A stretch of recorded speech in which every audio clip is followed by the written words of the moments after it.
Cara. No way. Jeez, I do this every time. I should make a list of this start of every day. Something's wrong with you. Only something. Okay. All right. Good. So a couple of things I want to bring. I'm not sure which one to bring first, but let me do it this way. By 1818, there was a fellow in the United States teaching education at Harvard. Okay. His name was Alexander Inglis. He was a professor, I assume a PhD. And the book was called Principles of Secondary Education.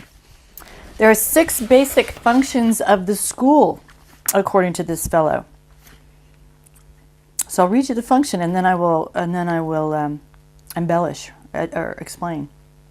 Not embellish, explain. 1, the adjustive or adaptive function. Schools are to establish fixed habits of reaction to authority. This, of course, precludes critical judgment completely. It also pretty much destroys the idea that useful or interesting material should be taught, because you can't text for reflexive obedience until you know whether you can make kids learn and do foolish and boring things. 2, the integrating function, also known as conformity. This might as well be called the conformity function because its intention is to make children as alike as possible. People who conform are predictable, and this is of great use to those who wish to harness and manipulate a large labor force. 3, the diagnostic and directive function. School is meant to determine each student's proper social role, and I will get back to that in a minute. This is done by logging evidence mathematically and anecdotally on cumulative records as in your permanent record, and yes, you do have one. I believe that's the case in the UK as well. 4, the differentiating function, also known as sorting. We'll come back to this too. Once their social role has been diagnosed, children are to be sorted by role and trained only so far as their destination in the social machine merits, and not one step further. 5, the selective function. It's also the hygienic function. This refers not to human choice at all, but to Darwin's theory of natural selection as applied to what he called the favored races. In short, the idea is to help things along by consciously attempting to improve the breeding stock. Schools are meant to tag the unfit with poor grades, remedial placement, and other punishments, clearly enough that their peers will accept them as inferior and effectively bar them from the reproductive sweepstakes.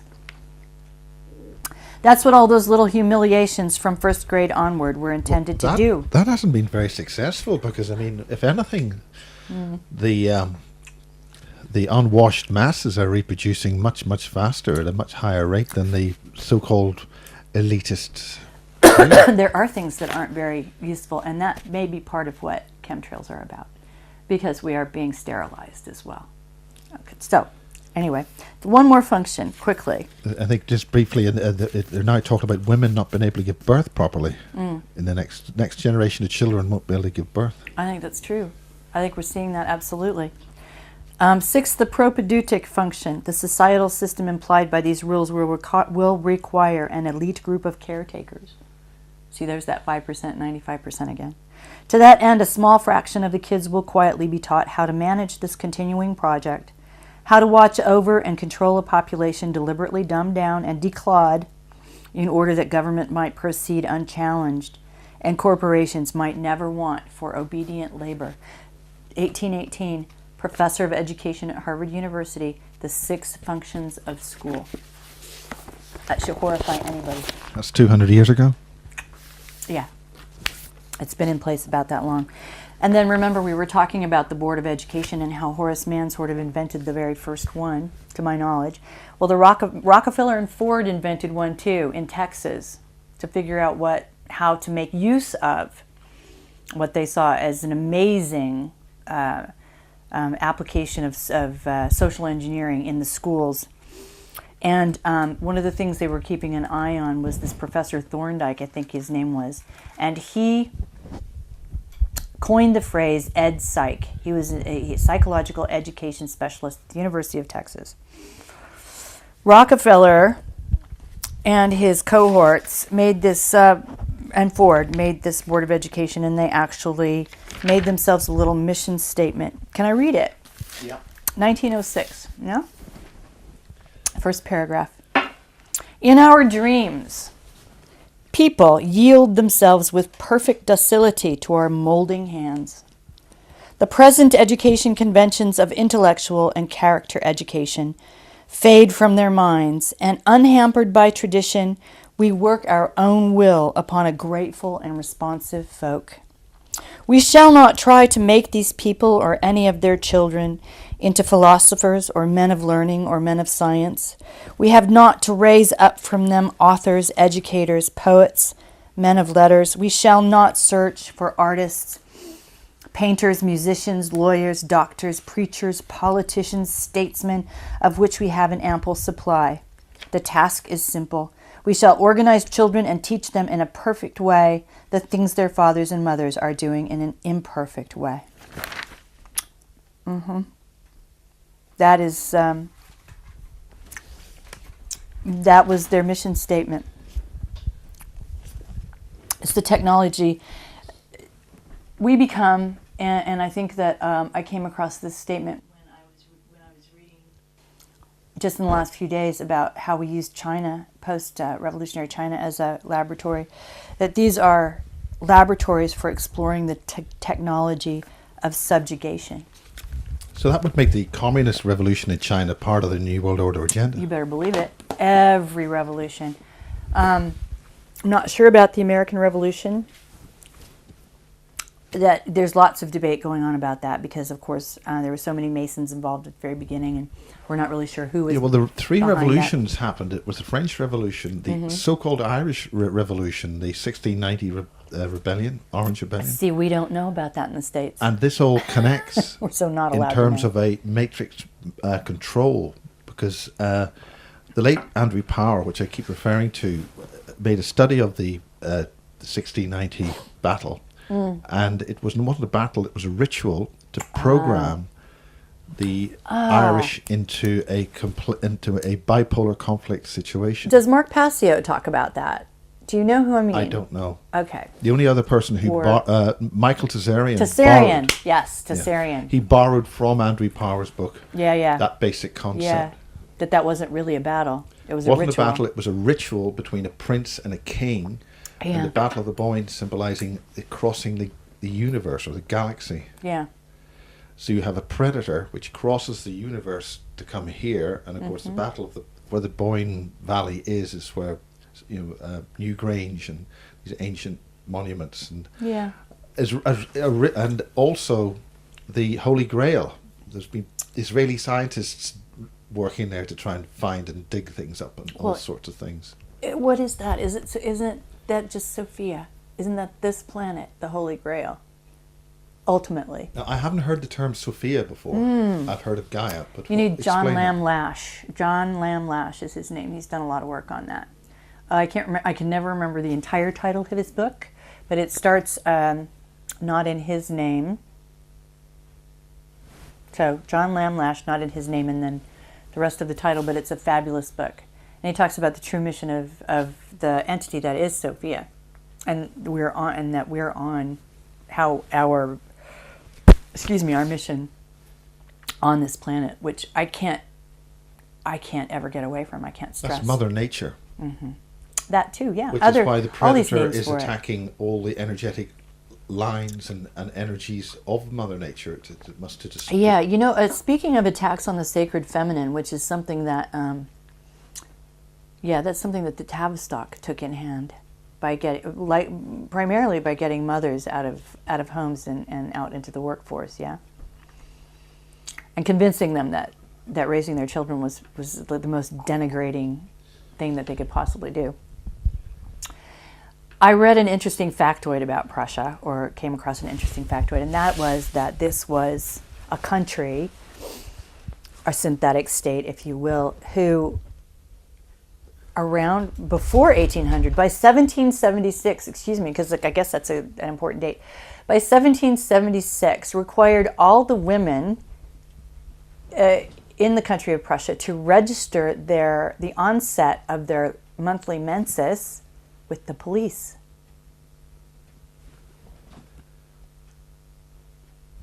I know, it sort of takes your breath away, That doesn't must it? be a. There must be an energetic. That screams to me some kind of dimensional issue, a non-Terran reason for that. Prussia. I think we all need to know about Prussia. Don't you? Yes. Yes.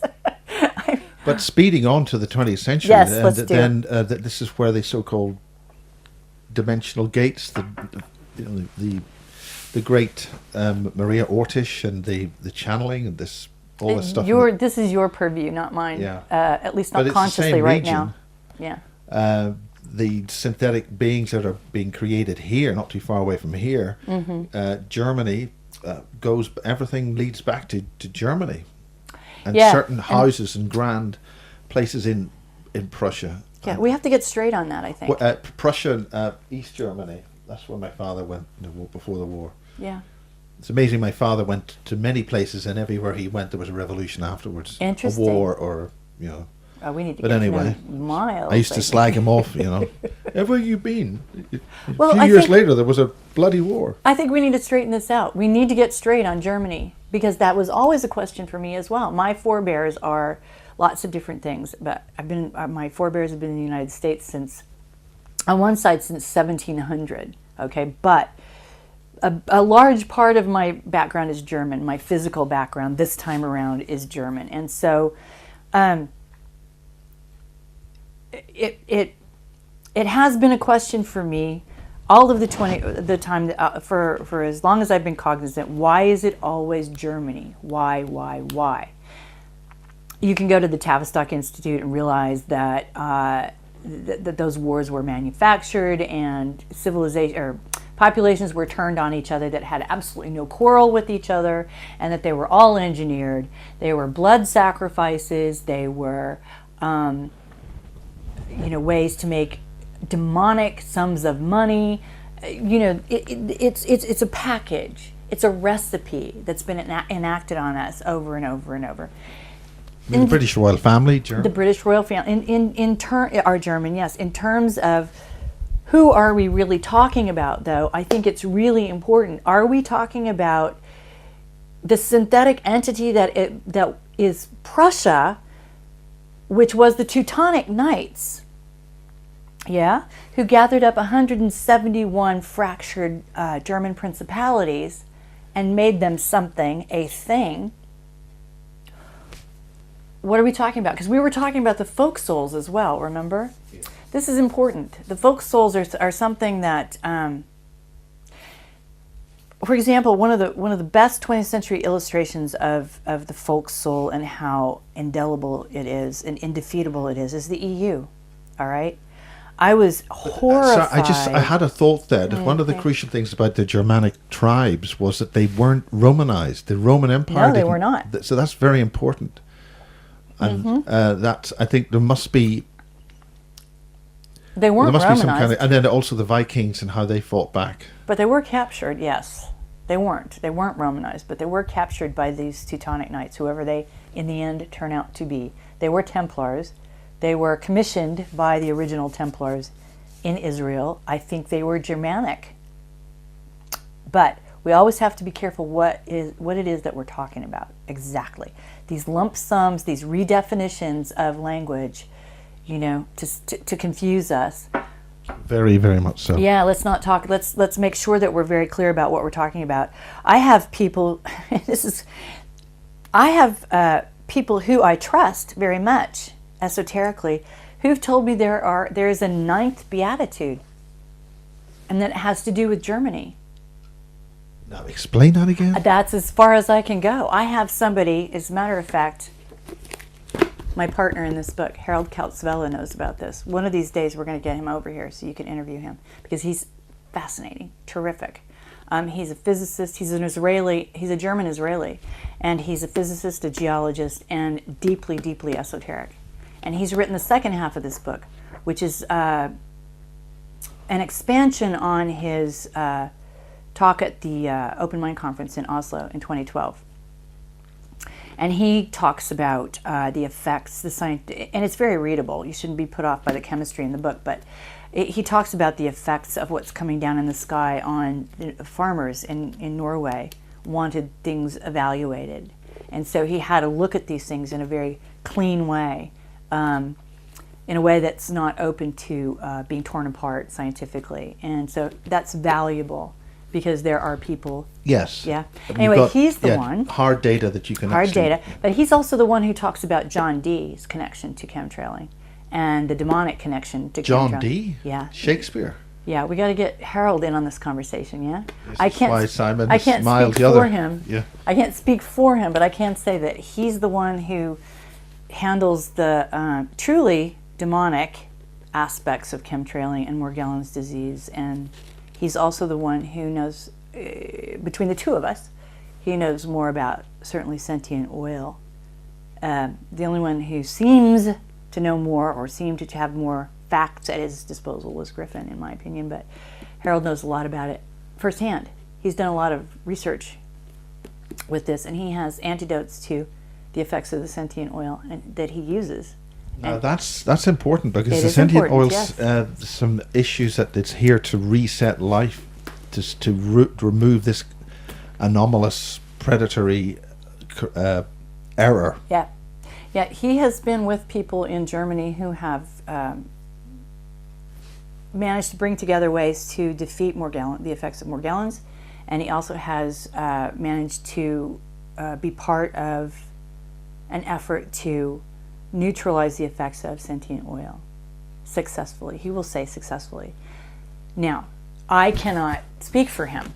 I can say that this is Harold's. The logic to sentient oil is it's been in crude oil. We've been burning it in our gasoline engines natural, for the last 100 years plus.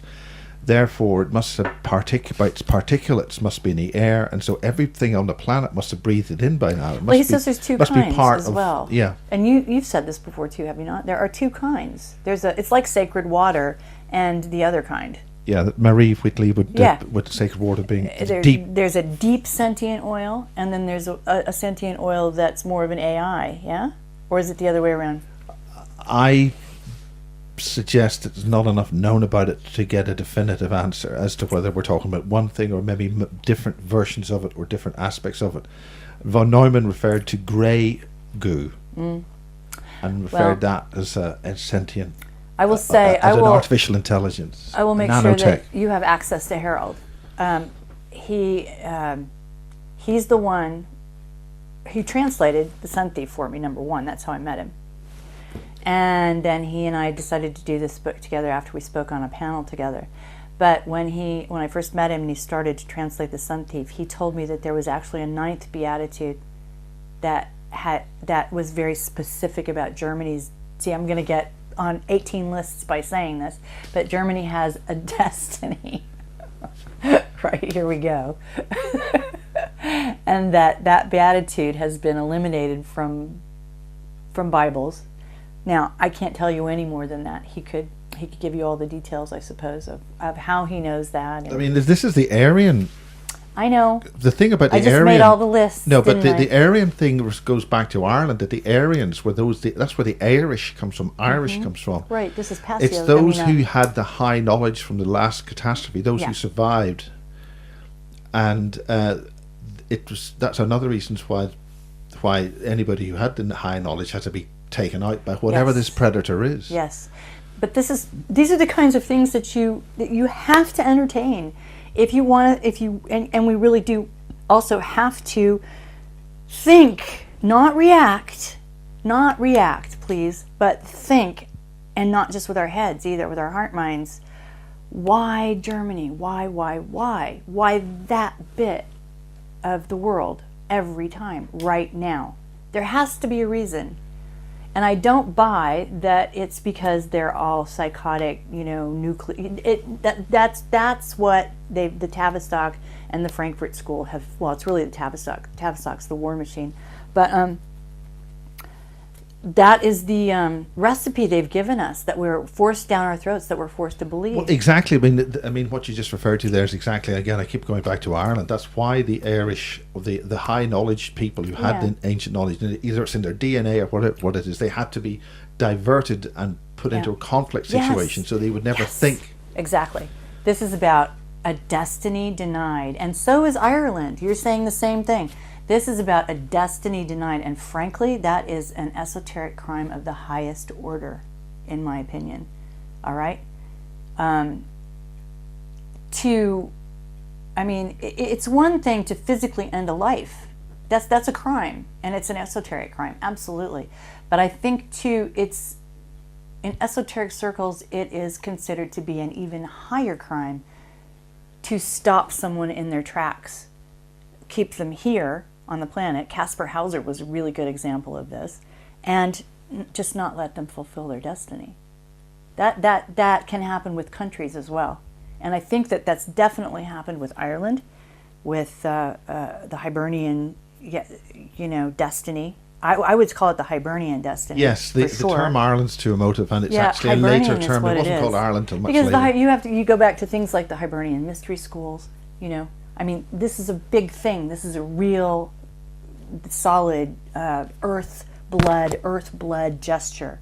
All right, and the same thing has happened to Germany in the 20th century. You can't think of what was there prior to World War I in terms of just the heart and the philosophy and the gesture and the folk soul and all of those things, and just assume that somehow they turned into demons and became, it's not. It doesn't make any sense. It doesn't make any sense. We have to stop reacting when we're talking about these things. Yes. Yeah, and a lot of our language is programmed, even with the Jews, and they're victims of what they're being put through by their own leaders. We're all victims. We're all victims, but the idea is not to be a victim. The idea is to be positive and think and work through the problem and push a wonderful world and a planet and groups of civilizations to a more positive. And now let's talk about the folk soul a bit too, because this, to me, if I had a visual, it would be sort of like a patchwork quilt in a way that goes around the planet, and I'm not saying that that's actually what it is. I'm just saying that I'm trying to get a visual in place. But we come here in any incarnation, and we land in a certain culture, very much on purpose. So our individual purpose is wrapped up in the purpose of the culture in which we live. It's that symbiotic relationship, and we are imbued into our very bones with the folk soul of the culture that we are born into. That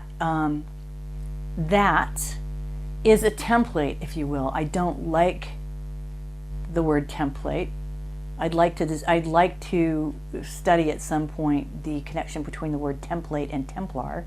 However, I prefer a German word. It's called Ur, U-R.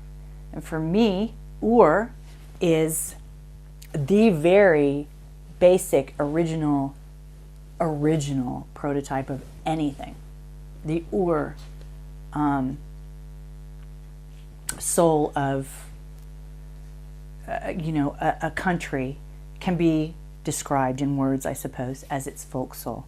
And that Ur, because it's a template, lives in the morphogenetic field.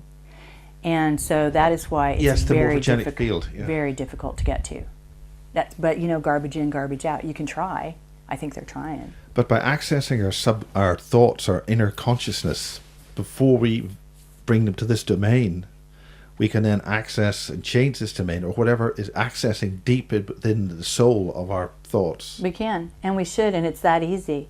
But we're so bold, we're so blown over, like these clowns that you blow up with air, and they're just constantly whack, whack, whack, whack, whack, whack, whack, keeping us off balance, all the time. Distraction. I call it the here kitty, kitty, kitty, kitty syndrome. Look around you. It's everything. Their entire will is bent toward making sure you can't stop and think. You can't stop and know who you are. You can't get any quiet. You can't get inside yourself. All right? Now, you can wake up. And many, many, many people are waking up. and then you have some protection. You notice immediately that you have some protection, and the longer you're awake, the more you notice that, you know, when something is something's obviously coming at you to distract you, and specifically at you. There's general stuff that I've gotten out of my life years ago. Turn off that TV, that kind of stuff. And then there's stuff that's specifically aimed at you. And if you really start speaking out, they turn the heat up on you just as you're getting ready to, you know, to say something important to someone on film. I mean, getting to this interview, in the end, I had to start laughing because it was like, oh, come on. I'm going to go talk. Get off my back, right? Because it was just thing after thing after thing after thing. Well, I just think reversing down the slip road of the... Oh, what do you say? Yeah, okay. So, and when I talked to you Friday about, do you remember the books, the collections of my mother's work coming out of nowhere on Friday? That was my mom, actually. She wants me to say this on camera, by the way. I have to. Otherwise, I wouldn't know about it, because it really means nothing to me personally. Yeah. But the years that she worked for the Office of Naval Research were 1989, 1990, and 1991. There were editors of the fact sheet prior to her. There were not after her. They eliminated that position, so she was the last one. All right. Now, when I first started to research the Sun Thief, I looked to see if any of the fact sheets were online. Some of them were, just a couple. And most of them were still classified. You could see parts of them, but not. So I thought, well, that's a dead end. They were redacted. That's. And then, as I would check back every once in a while, there would be more online. Yeah. And then I went to see if I could find one to show you Friday. So let me see if I can find one of these to show Miles what I'm talking about here. I type her name into the computer, and lo and behold, everything that she worked on for those 3 years has now been bound up into 3 volumes with her name on it as the editor by Connie R. Orendorff. I'm going to say that because I think she should be remembered. And it's all of her work for those 3 years, and it's Middle Eastern this and Oceanic that, and there's a subject, probably a dominant subject for every year, or no, because they've got them out by year, 89, 90, 91, so there must have been a dominant sort of thought process for every year. And it looked, and they were being sold for phenomenal amounts of money. I mean, 140 pounds a volume.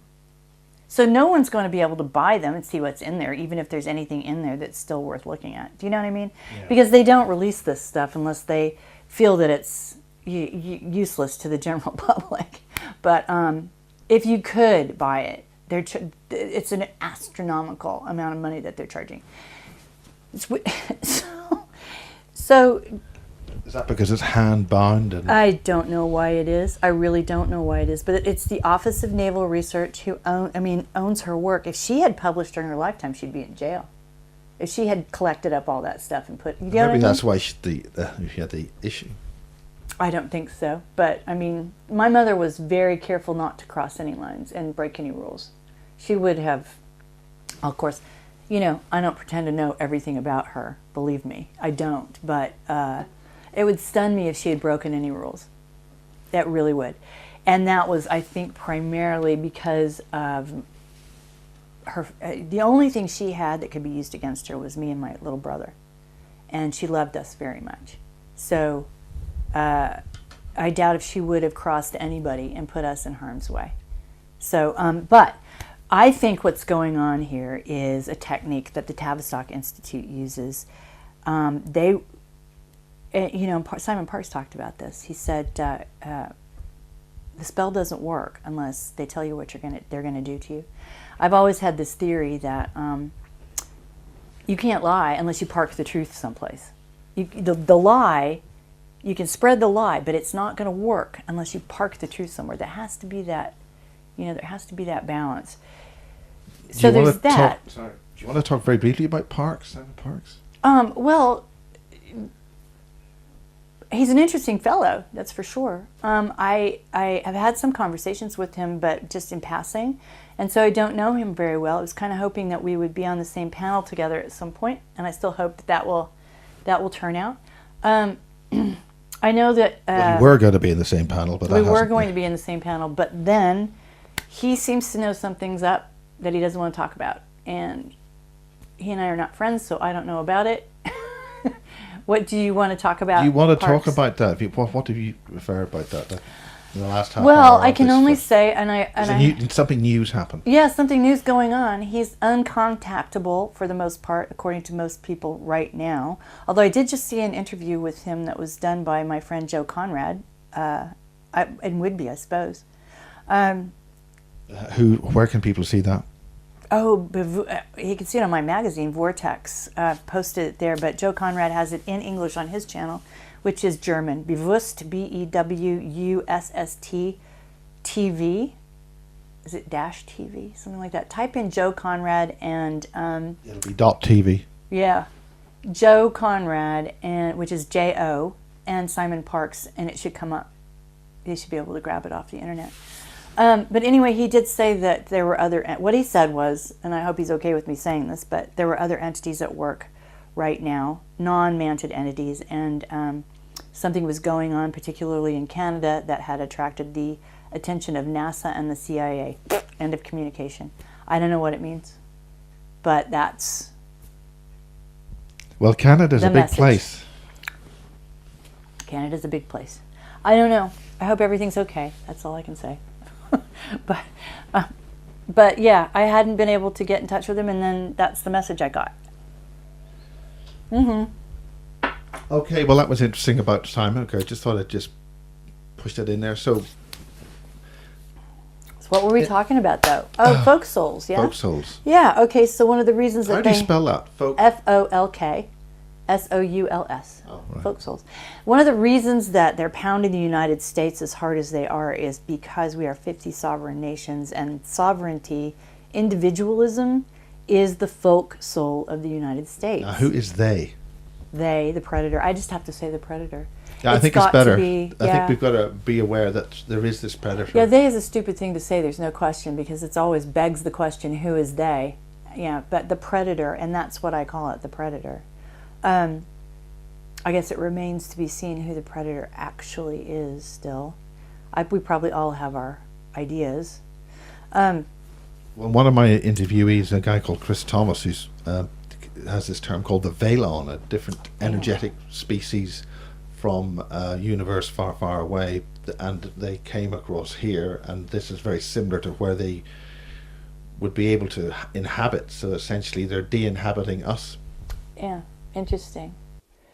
Well, the one thing you have to ask yourselves is, if we have a predator who's strictly consuming, then why aren't they just consuming us, getting it over with, and wrecking the planet, and getting, but there seems to be some other agenda going on, and this is why I contend that there's someone who wants to use humanity to operate the morphogenic field. Yes, absolutely. That's the only thing. I mean, this is the prize. This is the prize. So that I don't know how people might bring up the question, well, how does that work with this idea of ascension, or, rising to access the rest of you?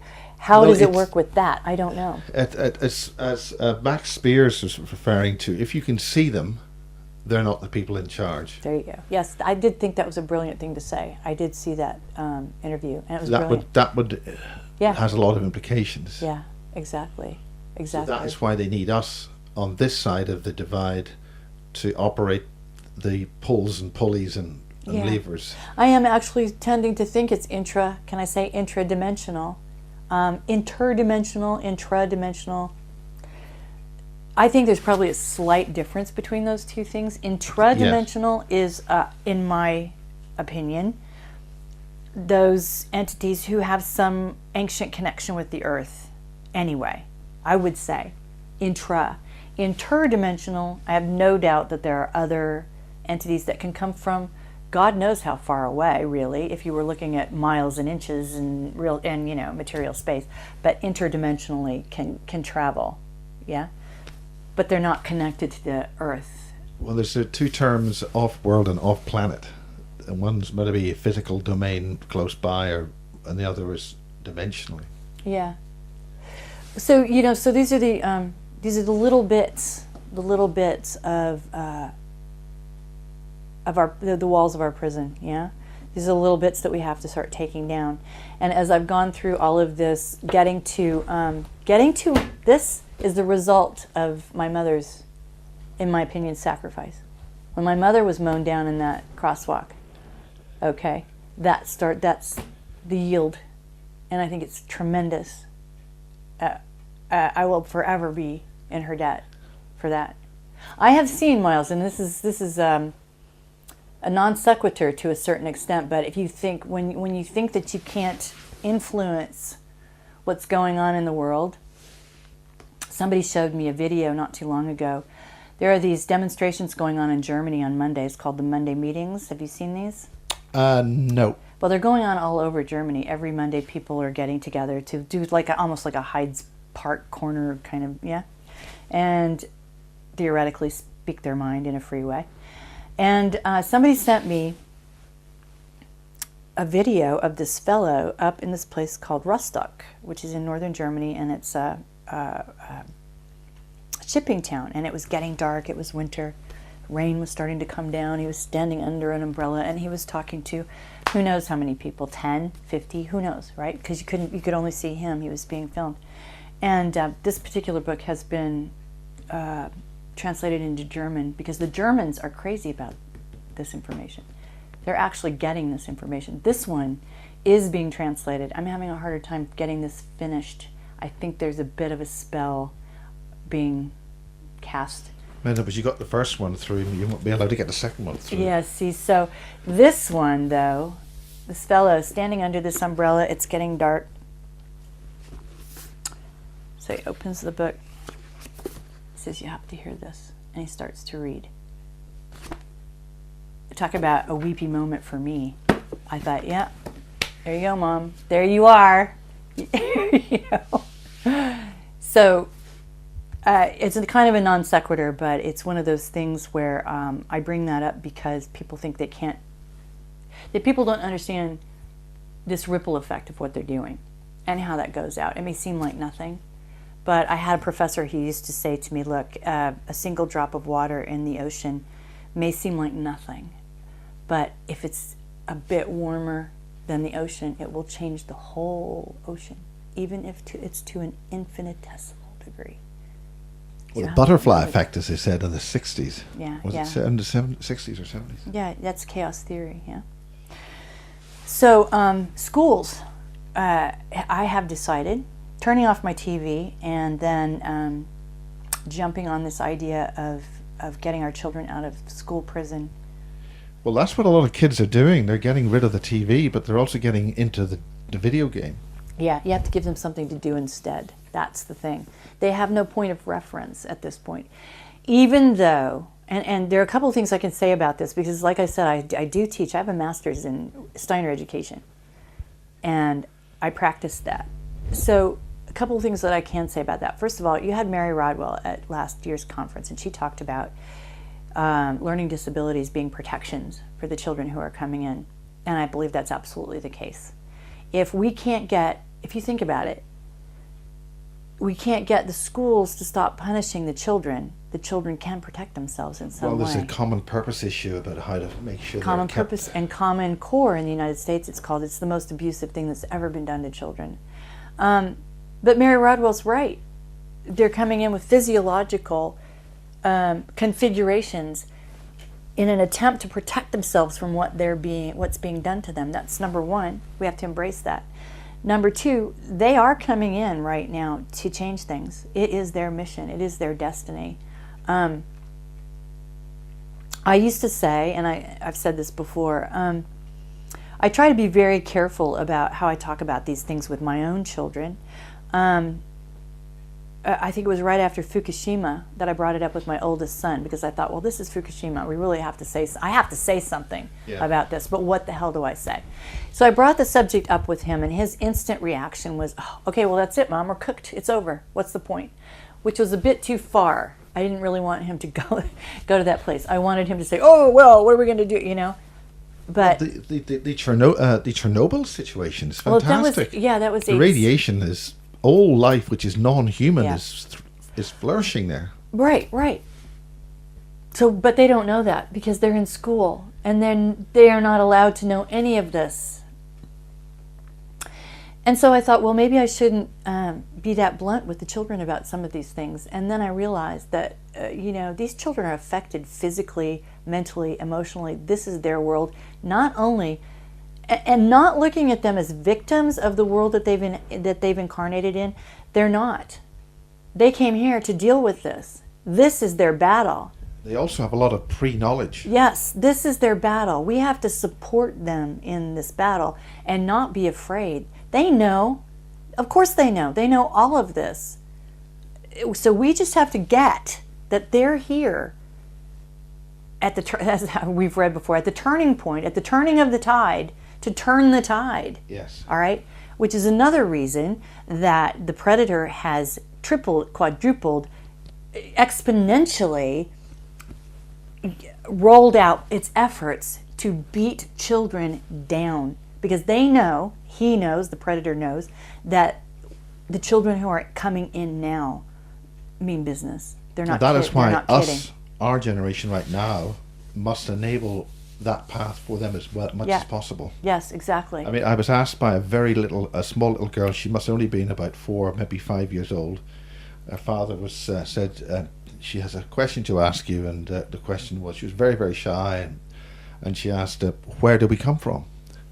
But she only asked that question because she knew that I knew the answer that she knew already. And I said, we're all extraterrestrials, we're all from out there. Yeah. And she knew that. I know. My oldest son just did the same thing to me. She hadn't read any books. She's just born with that knowledge. Right. My oldest son just did the same thing to me. I said, where do you think you're from, Hal? Mom, I'm just an observer, he says to me. And he means that. He may not know exactly what he means when he says that right now, but he's not kidding. Mom, I'm just an observer. So well, they observers change existence. Mm-hmm. Right, the observation principle, like you can't. Yeah, the cat. Schrodinger's cat. That's right. You can't. The split beam experiment. Exactly. But they know, so they know.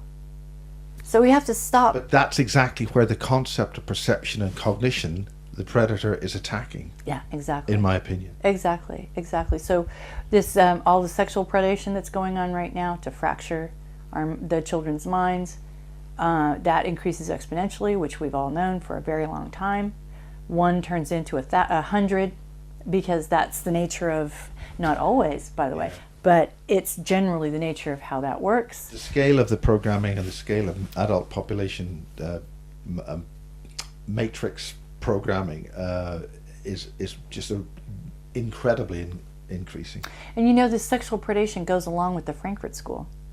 It was Georg Lukács who was part of the original Bolshevik Comintern, the Communist International Party,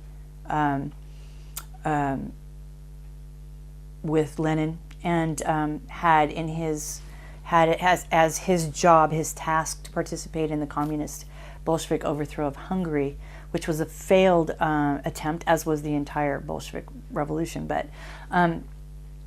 one of the first things he did was try to introduce sex education into kindergartens in Hungary in 1919.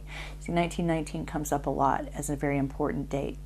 But at that time, Hungary was so Catholic, and that again is and there's that folk soul.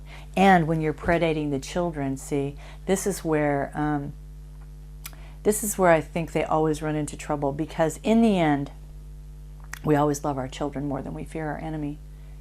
It may take forever, it seems, for us to get, because the game is ongoing, and they're always applying pressure here, applying pressure there, changing their tactics. Can we do an end run here? If we just spend the next 50 years applying this pressure in this way, and yet in the end, I think when they come up against whether or not we'll save our children, I think where they end up losing.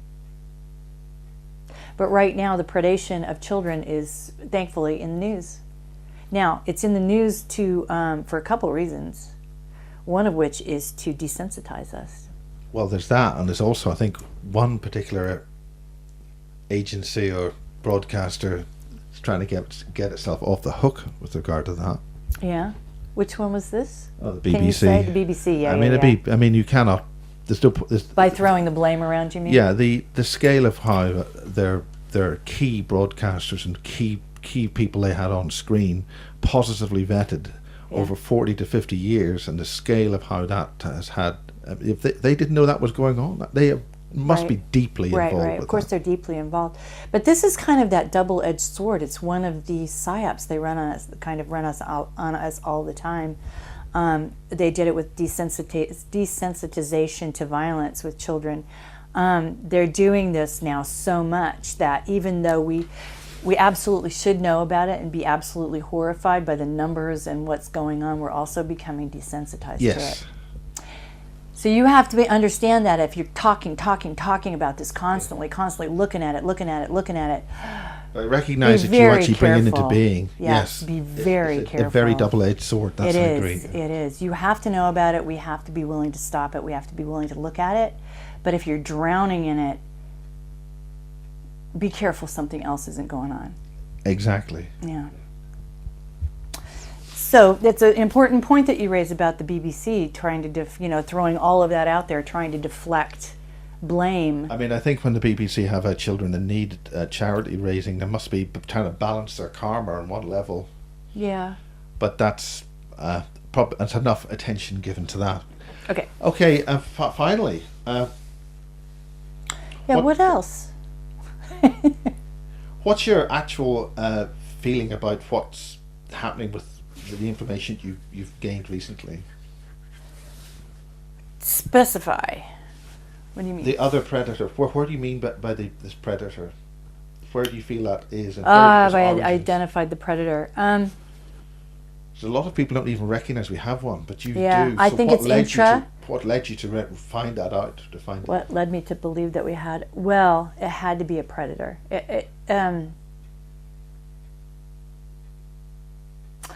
I think it was just spending the last several years reading the work of other people when they talk about potentially humans being farmed as food and those sorts of things. What kind of food? Soul harvesting. Well, there's energy. There's energy harvesting for one thing, which is what I'm convinced.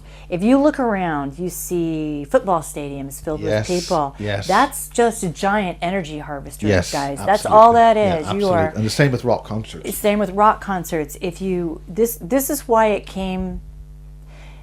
When you wend your way through lots and lots of evidence, what kind of predation is underway, if you understand the human being as energy, if you come to that understanding finally, if you understand that we're looking at the morphogenic field, that everything is energy. One of the things that I started to do recently is if you decide, and you should, that everything around you is to be questioned, and I mean thoroughly questioned. Everything. Is this table even here? Everything they've said to us is false. Everything is false. So I think you have to start from a couple of places. You have to start from a hook. For me, I started to think about things like what actually is sustenance? One would think of food and water based on what we've been led to believe that we need. And I mean that, what we've been led to believe that we need. Food and water. I stopped practicing carnism, which really helped me. Do you see what I'm saying?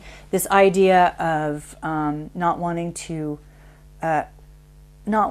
participate in the blood sacrifices that are going on this planet. And a lot of that is killing animals and eating animals and people being addicted to adrenalized meat. And, that's not natural. It's not natural. Yeah, I mean, that's why they traumatize. It's trauma. It's constant, unrelenting trauma. The bullfight. So pulling yourself out, and understanding that really what we're talking about here is energy. And then having having a relationship with this idea of we need to think about what really is sustenance. We are told that we eat. We're told that we eat plants. We're told that we eat pigs. We're told that we drink water. We're told that we have, this is a consumption. This is our consumption. We consume in this way, and we have to consume to stay alive. But since I believe that this construct is completely false, I think that kind of thinking is a good place to start. Is that true? I don't know. And if you ask yourself that, then you have to decide what is sustenance. And when you want to know what is sustenance, what sustains humans, then you're back to energy, aren't you? You're back to frequency. You're back to all of those everything things. is eating something else in this particular world. It is, but is that natural? That's the question. Is Well, that the way it was supposed to be? The tree, the roots, every bacteria, if somebody's gobbling something else up or transforming it. Or transforming it, if you take away the bacteria, the dead bodies just sit there and lie around. But then the question, I think, then is what are human beings, how are human beings sustained in this environment? These are the questions we need to ask ourselves. Yes, I'm not saying I have the answers. Yeah. I'm saying, but it really needs to get cows that eat grass, fundamental. Other creatures eat other creatures, birds, the predators eat. And when you get that fundamental, you're really talking about energy. And then there are other people on this planet who are working on the questions of energy harvesting. Yeah? Why do we have these big, coliseums filled with people? If you see them from the air, they look like what they are, which is like giant batteries. And yes. Do you know this? And I have friends who are working deeply, and we should all be working deeply on the questions of what are the pyramids? What are they? What, you know what I mean? Are they? Well, they're all missing their capstones, and the builders of the pyramids have all been killed off. They cannot reincarnate here. Sorry, I just saw something go up your stairs. Do you have a cat? No. Okay. You saw something go up the stairs. I did. Sorry. Pussycat. I thought it was a cat. Yeah. Anyway, I thought you had a cat. Yes. People who are working on this question of the pyramids and energy generation, and I think so. The original question was, who do I identify, in my opinion, right now as a predator? In my opinion, it's intradimensional. People talk a lot about the jinn. I don't know. Well, they're native to this planet. Yeah, I think we're the recent arrivals. Yeah. I think the jinn will be in as much trouble if this planet goes as we are. And they should understand that and then very the question clearly. is, do they? That predator thing, do they understand? Or are they just so driven? Well, perhaps the enemy of my enemy is my friend. This That principle. Yeah, the French way to do algebra, as they say. Did you realize? This is the French way to do algebra. The enemy of my enemy is my friend. Yes, so as far as identifying who the predator is, I would have to say that my sense right now is that it is intradimensional. It is an entity that simply cannot. It could be the archons. I mean, are we mixing up the archons and the jinn now, or is that the same? No, I think thing? the archons are possibly humans, allegedly from Mars, who were contaminated by some the kind of archons exist. So, Again, we don't know enough. We need to look at our ancient database, but that's been raided and destroyed. We can't do that until we start asking ourselves really what we might consider nutty questions about, like I said, do we eat? Do we drink? This is an artificial construct. What is really going on here? Well, abductees or contactees would report that they didn't need to eat. They don't need to sleep anymore. Right. It was a lot of them. That's one of the signatures of a real abduction. Yeah. Or contact. It's that they just don't need to eat or sleep. Exactly. They get a higher amount of energy. It is an elevation to a higher consciousness, and it's. But in the meantime, if you don't eat, you. In the meantime, we're in a belief system. In the meantime, we are in a belief system, and belief systems can end your physicality if you don't. If you're really, really hooked into that belief system. So I'm not advocating anything that might interfere with your belief system such that it ends your physical reality. I think it's an we have a body, it's got a whole lot of things in it which are there to consume energy and food in exchange. Well, people will say that the human body is a filter. Well, that's one way of doing it. There are people who say the human body is a filter, and that we don't need much of this. This business would, if we let it, it would just shrink, and our bodies would filter. And there are people who say that 8 glasses of water a day.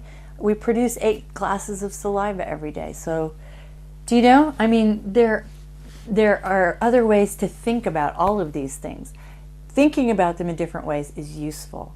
That's all. Yes. Just thinking about things in different ways is very useful. It's not advocacy. I just want to say that. Just we close Basis 45. What's your number one thing you want to get across? What's your concluding that's thought? easy. That's easy. The imagination. Okay. Our left and right brains are meant to be talking to each other. All right. Our left and right brains stopped talking to each other when the industrialists got into the mix, and they compartmentalized everything that we were doing, and they turned us into cogs and wheels in factories. And we lost the ability to consciously be in the context of anything that we were doing. And that took away all our power to advocate for ourselves, because if you don't have context, what can you argue? You can't argue anything because you have no fodder to argue with. You only have the fact that you can turn that screw 57 seconds out of every 60, okay?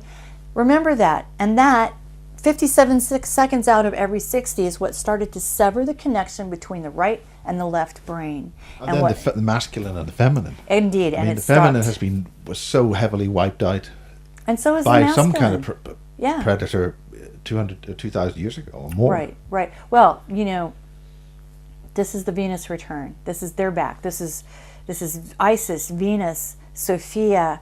This is all of that, and it started June 4th, 2012, I think. 2012 was it, or 2010? Anyway, it was 2012.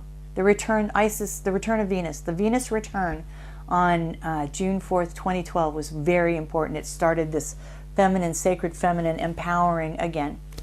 And that is only growing. And frankly, the sacred masculine we've got to get. Well, men can't be masculine anymore. I was going to say the boogeyman. Let's get that off our backs, okay? When I talk about the sacred masculine, I almost look over my shoulder, Miles, because I'm a woman who was raised in 20th century, very much 20th century America. So I was taught that the white male was the problem. Yes? Feminism, right? So if I talk about the sacred masculine, the first time that came out of my mouth, I almost did that, because I thought, I'm going to be in trouble here in a minute if I keep, empowering this idea of the sacred masculine. So how about just the sacred human being? But yes, we should recognize, but you're right though, let's recognize the male and the female, because that's another thing that they're trying to... It's the balance. They're trying to blend that so we don't... Have you noticed that? Yeah. That's what that transgender push is about, to blur those lines completely. You buy your next baby in a shop, in a test tube. I don't want to talk about baby. I mean, yeah, that stuff. We can talk again sometime about that. That's a huge for hours. thing. Yep, yeah. Absolutely. Well, thank you very much. Thanks for coming down. And it's a sunny day. It's beautiful. And we're not in an English country garden today because it's a bit windy. Yes. But thank you very much indeed. Thank you, Miles. Blessings.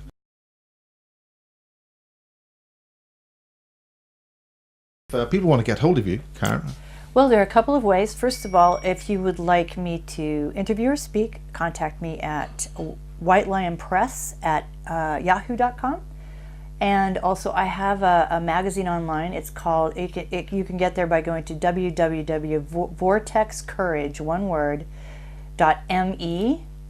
And also, I have to say this, I should have said this to you before, but my books in Dangerous Imagination, especially in Canada and Australia and New Zealand, were only being offered through Skype. Because Skype is easy to change. Print is not.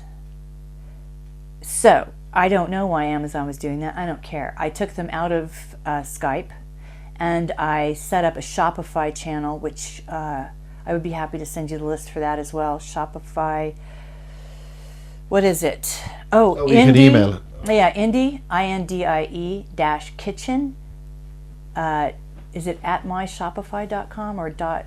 I think it's at. Well, anyway, yes, I can email that back to you. And I'm selling the print books to the non-United States English-speaking countries that way, because Amazon only wants this material in Kindle, and this material in Kindle is changeable.